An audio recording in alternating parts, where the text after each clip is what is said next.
Matthieu, chapitre 14. À cette époque-là, Hérode le tétrarque entendit parler de Jésus, et il dit à ses serviteurs, c'est Jean-Baptiste. Il est ressuscité, et c'est pour cela qu'il a le pouvoir de faire des miracles. En effet, Hérode avait fait arrêter Jean. Il l'avait enchaîné et mis en prison à cause d'Hérodiade, la femme de son frère Philippe, car Jean lui disait, il ne t'est pas permis de l'avoir pour femme. Il voulait le faire mourir, mais il redoutait les réactions de la foule parce qu'elle considérait Jean comme un prophète. Or, lorsqu'on célébra l'anniversaire d'Hérode, la fille d'Hérodiade dansa au milieu des invités et plut à Hérode, de sorte qu'il promit avec serment de lui donner ce qu'elle demanderait.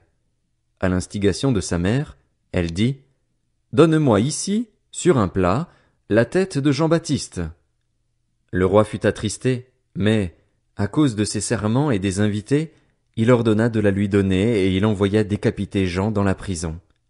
Sa tête fut apportée sur un plat et donnée à la jeune fille, qui l'apporta à sa mère. Les disciples de Jean vinrent prendre son corps et l'ensevelir. Puis ils allèrent l'annoncer à Jésus. À cette nouvelle, Jésus partit de là dans une barque pour se retirer à l'écart dans un endroit désert. L'ayant appris, la foule sortit des villes et le suivit à pied. Quand Jésus sortit de la barque, il vit une grande foule et fut rempli de compassion pour elle, et il guérit les malades. Le soir venu, les disciples s'approchèrent de lui et dirent, « Cet endroit est désert et l'heure est déjà avancée. Renvoie la foule, afin qu'elle aille dans les villages pour s'acheter des vivres. » Jésus leur répondit, « Ils n'ont pas besoin de s'en aller. Donnez-leur vous-même à manger. » Mais ils lui dirent, « Nous n'avons ici que 5 pains et 2 poissons. » « Apportez-les-moi ici, » leur dit Jésus.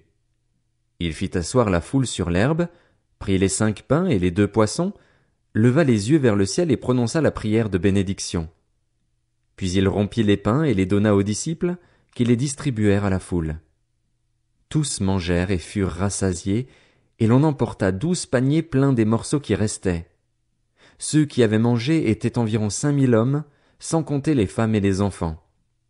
Aussitôt après, Jésus obligea les disciples à monter dans la barque et à le précéder sur l'autre rive pendant qu'il renverrait la foule. Quand il l'eut renvoyé, il monta sur la montagne pour prier à l'écart et, le soir venu, il était là seul. La barque se trouvait déjà au milieu du lac, battue par les vagues, car le vent était contraire. À la fin de la nuit, Jésus alla vers eux en marchant sur le lac.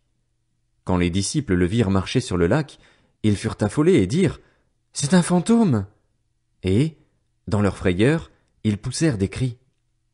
Jésus leur dit aussitôt, « Rassurez-vous, c'est moi, n'ayez pas peur. » Pierre lui répondit, « Seigneur, si c'est toi, ordonne-moi d'aller vers toi sur l'eau. » Jésus lui dit, « Viens. » Pierre sortit de la barque et marcha sur l'eau pour aller vers Jésus, mais, voyant que le vent était fort, il eut peur et, comme il commençait à s'enfoncer, il s'écria, « Seigneur, sauve-moi !»